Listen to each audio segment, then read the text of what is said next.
Hello champions and future champions, hello Chessmood family. Gabuzyan is here with you, and we're beginning our daily lesson. Topic for today will be interesting for many players, and recently I was having a question. What is better, knight and the bishop, or the rook and let's say a pawn? It's a very common question, and famous opinion is the following, that knight and bishop are always strong. Today I am going to tell you that not always, and as well we are going to pay attention to the biggest rule in these kind of positions. How do we need to play with knight and the bishop? In this concrete situation, which you are seeing on the board, it's black to move, and I ask you for a moment to pause the video and think who is doing better in this position. Would you prefer to play as white or as black? Even though we're having knight and bishop, it's an endgame. Those pieces are playing strong when we're attacking, or we're having other pieces they are staying strong at the outposts. But in this endgame situation, black rook with two pawns on the queen side versus the one is having better chances. Sometimes black is going to create a passed pawn, trying to push and get initiative. In the worst case, black will be able to hold with the rook and four pawns on one side against bishop and the knight. That's the reason when all other pieces are exchanged, rook is getting powerful. Here black can push b5. If we try to bring the queen in order to support b2 pawn in future with king f1, we're having problems. Black is playing now b4. Knight a4 is losing due to rook c1 check, and after b4, if we're going knight d1, black can keep pushing, going rook c1, and after king goes to e1, pushing a5, a4, with further advancement of the pawns. This is a difficult position for white. I'm not saying it's lost, but black has very decent chances. Now, let's go to the next position, where we will have several pieces added on the board. Now, again we're having same bishop and the knight versus rook and the pawn, but with many more pieces. This story is absolutely different. We have a lot of pieces that are playing against the rook very well, blocking abilities to get to the second rank, blocking the squares. Same advancement with b5 is not going to work out. We can play king f1. If black now is trying to go b4, we put our knight on a4, blocking the pawns. Later on, we're going to use other pieces and even make them weaknesses. As well, if after king f1, black is not playing b4, this pawn advancement is stopped, white can slowly try to attack queenside pawns of opponent. In this position, white is already doing better, and we're having some chances to win this game. This is the key difference. When we have bishop and knight versus the rook, we should try to keep as much pieces as possible.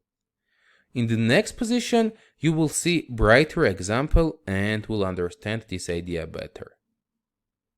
Again, we're having a situation with knight and bishop versus the rook, and the last move of opponent was queen to g6. My question to you is the following. Are we going to exchange the queens or we don't? First of all, let's take a look what happens if we are taking queen g6.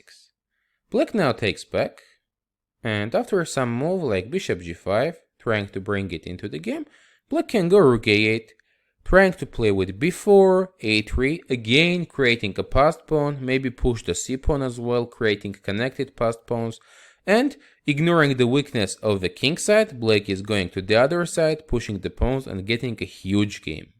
This means, after queen g6, we shouldn't be exchanging the queens. But how to play? If you tried to keep the queens with queen c3, it's also a mistake. In this position, black is having a strong continuation. You can pause the video and think how black can play here. There is a logical decision of exchanging now pair of the rooks. Black is going rook d1. Why is it logical as well? When we are having bishop, rook and knight on the board, we are having power of all the pieces. Meanwhile, now black has power of the rook and the rook as well. And when black is exchanging this, we are losing power of the rook, but black is losing nothing. After rook d1, Rook d1 and king h2. Black is getting some annoying pressure now. On the first rank, black rook is very strong, and with queen d6 check, we are having big problems. If now we go knight d5, rook c1 is hanging, queen is being distracted. After we take and queen e5, black is staying with an extra pawn, with a very soon passed pawn on the queen side. This is gonna be lost. As well, after a queen d6 check, if we're going g3. Now rook d3 is winning. Our queen and knight is under attack. That's why when black goes rook d1, we need to play king h2 right away, but after takes and rook e8, black is having a fine position, because we're not having a rook now, and slowly trying to push on the queen side will become possible.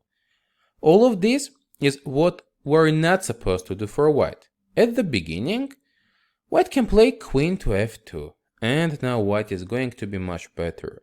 We're preventing rook d1, keeping the queen. After rook d5, we can go bishop f4, fighting for central e5 square, sometimes play knight e5, sometimes bishop e5. Since there is no pawn on the f file, king is a little bit weakened, we can try slowly creating an attack. And when black tries to push in these conditions already, we are having too many pieces, and pawns will become good subjects of an attack if black is pushing. For this reason, keeping the pieces when we are playing with bishop and knight versus the rook is a very logical decision. Now, let's go ahead and see another position. Here it's white to move again, and we have an interesting situation. Black is trying to exchange pair of the rooks and the queens as well. How to play here is my question. You can pause the video and try to find it. We know that exchanging pieces favors to black, and there is a beautiful move queen g4.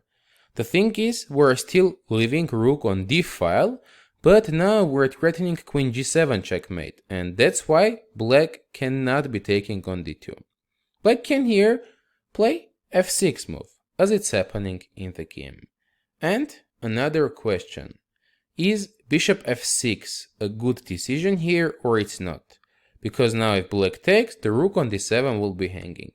You can pause the video and try to think about this. This is actually a blunder, because after queen f6, rook d7, black suddenly has queen c6 check, taking the rook and staying with an extra exchange. After f6, if we take rook d7, black is taking back with the queen, exchanging one pair of the rooks, and again getting a nice position. That's why here we're making a logical choice, keeping the rook on the board with rook e2 move. We managed to keep as many pieces as possible, and that's why after queen d8, white's playing knight e3, threatening knight f5, with many pieces keeping the threats and again having a better position. Out of all of these examples, we can make a conclusion. When we're having knight and bishop versus the rook, we need to keep as many pieces as possible. And as well, if you are playing with the rook, you can know what's gonna be good for you, trying to exchange the pieces. Let's now go ahead to the next position, which will be your homework. In this position, it's black to move, and I will offer you to share your thoughts and ideas how to continue here in the comments section below. GM Gabuzyan was here with you. Thank you for your subscriptions, likes, and sharing this video with your friends. We appreciate it a lot. See you next time during our next daily lessons.